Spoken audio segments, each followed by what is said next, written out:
Hi, I'm Matt the Cop Guy, and today, well, it's a special video. Today, I'm doing something I never did before, pointing out things that maybe you guys didn't notice. First thing is one of the explaining histories of my Godzilla video, when I mentioned the part about the giant octopus, the one that King Kong fight, and the director had or in their actuality, the director had eaten, and the supervisor had eaten. One you guys may have noticed that there was an image of Kung Fu, and it's like, what is Kung Fu? That is a legend of a giant thing with a human-like body and an octopus head. Wondering why he was a sample for a giant octopus? Well, it's a thing that's giant size. What else are you supposed to say? Next, much later, when I point out minor parts of canon confusion, when I say I'm not going to entirely explain parts of the canon of Michael Afton, you guys seen an image of sort of a meme-like thing that was said by Stone Cold Steve Austin. You guys don't know how it is. Stone Cold Steve Austin is a WWE wrestler.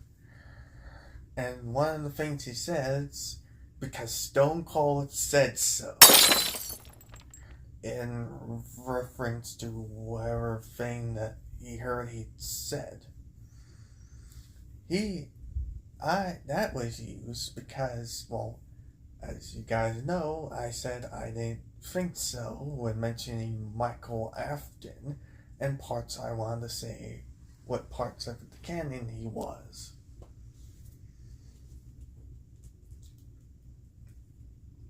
Next, you might as well notice another meme popping around of another WWE wrestler of The Rock saying finally.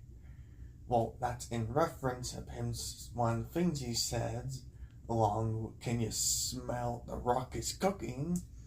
of saying the finally The Rock has come back. Finally, there's another reference to a WWE wrestler, a reference to Hulk Hogan when I mentioned confusing things about names in comic books. That was just an ironic thing, because Hulk Hogan himself actually asked permission for Stan Lee, and when he asked, Stan Lee said yes, and that's how he got the name of Hulk Hogan. Finally, and lastly, the last thing I want to mention that you guys didn't notice about my videos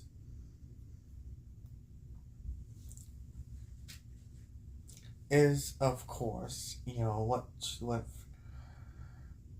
with the image of the random people that were appearing. Well, when I mentioned the game's only canon of FNAF of Michael Afton, I sort of almost said William Wage, since minimum wage kind of almost sounds the same, and I kind of mistaking the two. That's why that minimum wage thing. As for the others, I don't know. But there's a couple of bonus things I want to add. First, the former is in my on-screen appearance era of the on-screen versions of Wonder Woman, when I explained about the TV series or the live-action series. You guys noticed that said sorry, can't use the theme song when I mentioned about the theme. Instead, another song was played, "Oh, does something about wonder," and you guys don't know it's the reason why, copyright issues. Yes, I have certain things of copyright issues. Finally, in the latter, in my most recent video, explaining about a certain change that involved what DC Comics is now, you may have noticed there's been a couple of times where I did a SpongeBob meme. First was when he was on the stage and was telling a joke, and it was the meme saying, "Oh brother, this guy stinks," or "Boo, you stink," from the episode Fools in April. Well, there's a reason for that, former of which came from, again, Michael Afton's Games Only canon, FNAF Canon Confusion, when I mentioned the chronological explanation of what was going on with Michael Afton being protagonist, and how he went on the alias of Mike Schmidt and Fitz Smith for firing and tempering animatronics and odor. And I used the iconic Squirrel Jokes episode where one of the extra fish said, "Oh brother, this guy stinks," in reference to that. And the "Boo, you stink," in reference to Frederick Wolverine, when it's talking about how he saw Batman and Robin as homosexuals. Explains why there was added the "Boo, you stink." And that's it for now. I'm Comic That Guy, and see you next weekend for the next video. Bye.